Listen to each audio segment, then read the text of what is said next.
Je m'appelle Koen, cela fait 30 ans que je suis mécanicien vélo. À l'époque, j'ai suivi ma formation à Veurne, c'était un apprentissage. Après ça, j'ai ouvert un atelier ici à Kessel-Lo. Je me suis concentré sur la construction de roues, et plus particulièrement sur des roues vraiment solides.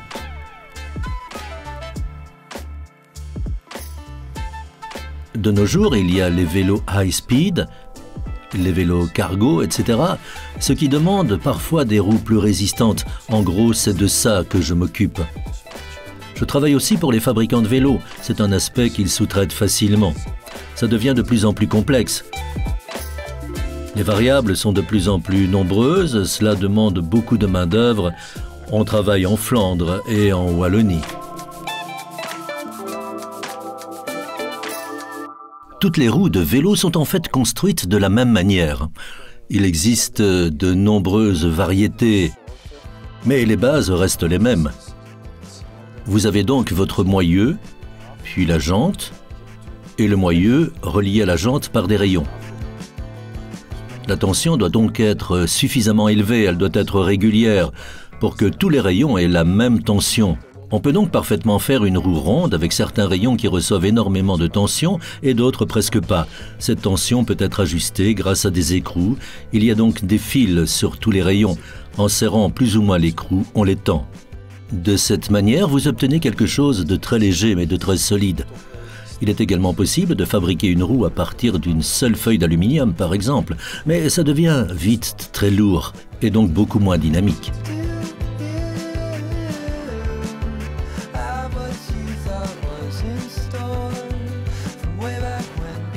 Vous voyez toutes ces ouvertures ici. Certaines sont un peu plus petites et ici vous avez une grande ouverture par exemple. L'idée est que votre valve se trouve dans une grande ouverture. Pour le reste, oui évidemment, la roue doit rouler bien droit. Donc dans l'axe gauche-droite et en hauteur. Si c'est bon, elle roule droit. Et elle doit être centrée, donc votre roue est sur le vélo depuis l'arrière dans la fourche arrière et votre jante doit être, dans la plupart des cas, la jante est bien centrée entre la gauche et la droite. Pour fabriquer une roue, vous avez besoin de pièces, un moyeu, une jante, des rayons et des écrous de rayons. Il existe donc deux types d'alésage. Donc, quand vous partez du trou de la valve et que vous allez dans le sens des aiguilles d'une montre, et quand le premier trou après la valve est foré en hauteur, on parle de forage à l'européenne. À l'inverse, c'est-à-dire que ce trou est bas et que ce trou est haut, on travaille à la française. En soi, cela ne change pas grand-chose. Nous reviendrons sur le lassage plus tard. Vous verrez qu'on commence par un autre trou. Pour faire une roue, il est donc important de savoir que les trous d'une bride par rapport à l'autre bride sont tournés d'un tour. Si j'insère deux rayons ici, dans les trous de rayons adjacents, allez-vous voir de l'autre côté ici que ce trou vient entre ces deux trous. Nous distinguons donc les rayons tracteurs et les rayons pousseurs. Si vous faites du vélo et que vous tirez sur votre pignon, alors ce rayon qui entraîne votre jante avec lui, c'est un rayon qui tire. Qu'est-ce qu'un rayon pousseur? Eh bien, c'est le contraire. C'est un rayon qui, en quelque sorte, ce n'est pas vraiment comme ça, il pousse la jante vers l'avant. Ainsi, sur une roue entièrement finie, ce sont les rayons qui tirent la roue. Tandis que ces rayons, ce sont les rayons qui poussent la roue, pour ainsi dire. Il y a un certain consensus sur le fait de placer les rayons tracteurs, de les placer la tête vers l'intérieur. Ce rayon tracteur est donc placé avec la tête vers l'intérieur. De l'autre côté, vous avez également un rayon tracteur, celui-ci dont la tête est également tournée vers l'intérieur. Tous les rayons tracteurs ont donc la tête tournée vers l'intérieur.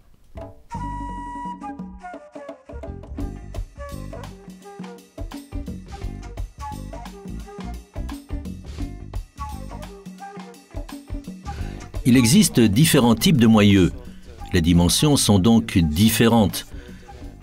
Les diamètres des brides sont différents, les largeurs des raccords, tout est différent.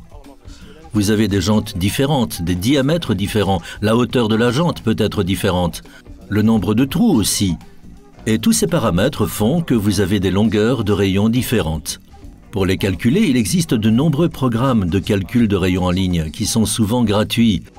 Il suffit d'entrer toutes les données par étapes. On commence donc généralement par le moyeu dans ce programme de rayons et on demande ensuite quel est le diamètre d'un trou de rayon à l'autre. Donc dans ce cas-ci, c'est 46 mm.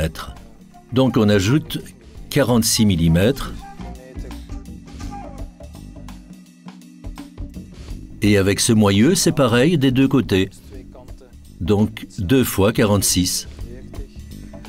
Il demande ensuite la largeur intérieure, qui est dans ce cas de 130 mm. Voici les brides placées de manière asymétrique pour avoir les extrémités de l'arbre. Si l'on divise ces chiffres par 2, on arrive ici. Cette bride est donc plus proche du centre que celle-ci. Ici, la distance est un peu plus grande. Ici, elle est un peu plus courte. On entre donc aussi ces données dans le programme. Parce que ces rayons de ce côté, nous le verrons plus tard, ils doivent être plus droits. Et ces derniers seront également plus courts. Ils parcourront une distance plus courte. Donc, en mesurant grossièrement, on est à 44 mm ici. De l'autre côté, nous sommes à 28 mm. Qu'est-ce qu'il nous faut? Le nombre de trous. Combien de trous dans le moyeu? Donc ici, d'un côté, il y en a 18 fois 2. Donc, deux côtés, 36 trous. Nous avons donc tout ce qu'il faut pour le moyeu. La jante, il nous faut donc aussi une jante de 36 trous. Vous avez donc des jantes à 32 trous, à 40 trous ou à 28 trous. Donc moyeu 36, jante 36, et ici nous avons besoin du diamètre de la jante. Nous pouvons donc mesurer cela d'un trou à l'autre. 532 plus l'épaisseur de la jante, cela fait 2 fois 3 mm. 6 mm plus 532, 538 mm au total. Ensuite, on nous demande à quel point nous voulons croiser les rayons. Ce nombre de croisements, nous y reviendrons plus tard. Dans le cas présent, nous allons en croiser 3. Voilà, nous avons tous les paramètres et cela nous donne la longueur des rayons. Donc longueur des rayons du côté de l'entraînement et une longueur de rayon pour le côté opposé. Nous avons donc calculé la longueur des rayons. En général, vous pouvez acheter les différentes longueurs.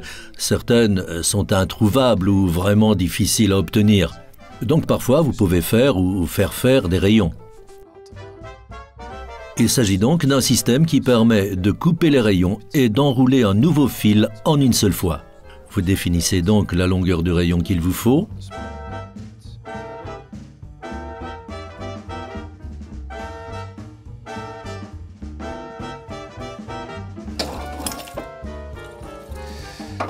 Le rayon est raccourci et il est doté d'un nouveau fil.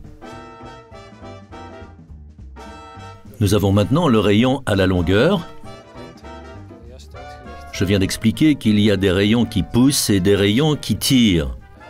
Et vous avez ces rayons qui poussent et qui tirent, vous les avez du côté entraînement et du côté non-entraînement. Au total, ça fait donc 4 jeux ou nappes de rayons. Pour faciliter la distinction, je les ai colorés un peu ici. Nous avons donc les rayons pousseurs du côté opposé à l'entraînement, les rayons pousseurs du côté de l'entraînement, les rayons tracteurs du côté de l'entraînement, les rayons tracteurs du côté opposé à l'entraînement. Vous avez donc 4 nappes. D'ailleurs, avec les roues standards, le nombre de trous est toujours un multiple de 4. On va placer les écrous dans un bain d'huile. Ils seront ainsi lubrifiés à l'intérieur et à l'extérieur. C'est important car s'ils ne sont pas lubrifiés, vous aurez beaucoup de mal à les tendre. Il s'agit en fait d'un plateau de brassage. Il suffit de mélanger avec ce plateau pour que tous les écrous soient immergés de façon uniforme. Nous commençons donc par les rayons pousseurs du côté de l'entraînement. Les rayons pousseurs dont les têtes sont tournées vers l'extérieur. L'endroit où vous les mettez n'a pas d'importance, il suffit de les placer dans l'un de ces trous. Ça, c'est pour faire un rayon pousseur. Donc celui-ci viendra ici comme ça.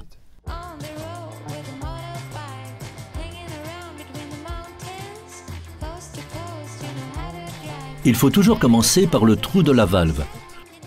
Au niveau du trou de valve, il y a 2 trous contre les pointeurs et 2 trous avec pointeurs. Ensemble, ils forment ces 4 trous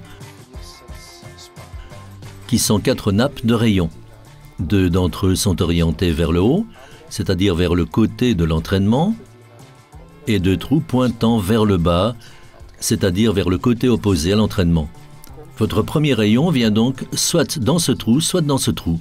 Si je le mets dans ce trou, la valve sera bloquée. Votre premier rayon doit donc être placé dans ce trou, comme ça ici vous aurez un espace ouvert. Donc le premier rayon vient dans ce trou et on visse un écrou dessus. Voilà, quelques tours seulement, inutile d'aller trop loin. C'est votre premier rayon, c'est l'un des rayons les plus difficiles à fixer. Et maintenant, nous allons monter tous les autres rayons. Les rayons pousseurs du côté de l'entraînement aussi.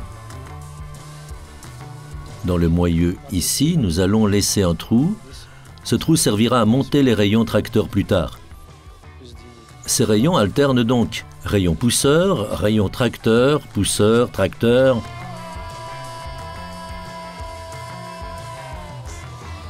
Dans la jante, nous laissons maintenant 3 trous. Et nous insérons notre rayon dans le 4e trou.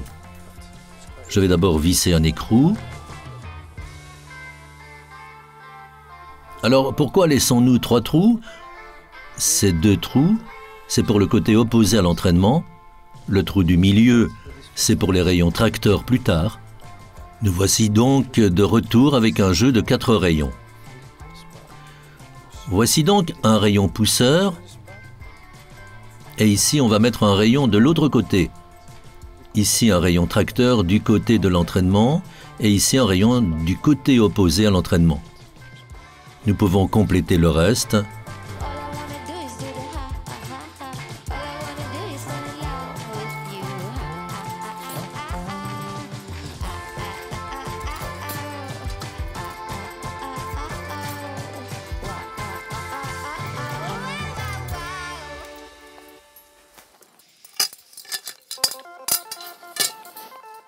Il reste donc encore 3 trous.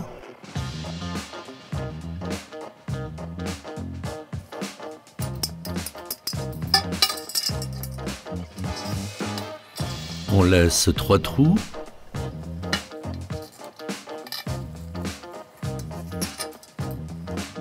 Voilà. Ça commence à ressembler à une roue, hein?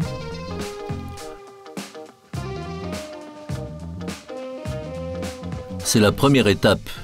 Deuxième étape, on retourne la roue, comme ça.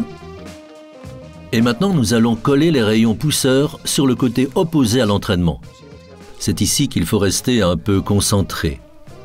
Nous venons de voir que les trous des brides sont tournés d'un tour l'un par rapport à l'autre. Ici, nous avons le trou pour la valve. Nous avons ce rayon pousseur qui est le plus proche de votre valve, mais ici nous avons aussi un autre trou qui va du côté opposé à l'entraînement. Ainsi ce rayon, qui peut soit venir ici, ou ici. Si nous les mettons ici, la valve va encore, comme je vais vous le montrer, la valve va se trouver coincée dans une petite croix. Ce rayon sera donc placé ici, de sorte que l'espace entre la valve et le moyeu soit dégagé. Si vous regardez ensuite dans le sens des aiguilles d'une montre, ce rayon vient juste avant celui-ci. Ainsi, le rayon pousseur du côté opposé à l'entraînement vient juste avant le rayon pousseur du côté de l'entraînement. Si vous regardez ici, dans la bride, vous devriez trouver le trou avec les pointeurs qui se trouvent également juste avant celui-ci. Si vous regardez ici, c'est donc ce trou, d'accord? Par rapport à ce trou, par exemple, cela vient après. Si vous regardez ce trou, ça n'ira pas non plus. C'est donc ce trou-ci. Ça, c'est bon. Donc, ce rayon passe par là, comme ceci.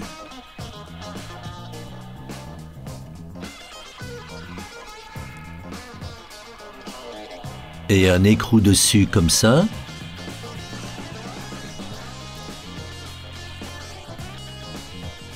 Il ne reste plus qu'à mettre en place le reste de nos rayons pousseurs du côté opposé à l'entraînement. Même principe à chaque fois en laissant un trou. Voilà.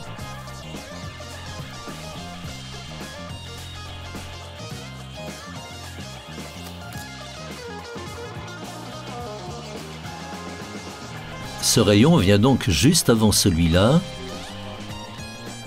Donc ce rayon vient juste avant. Celui-ci, et ainsi de suite.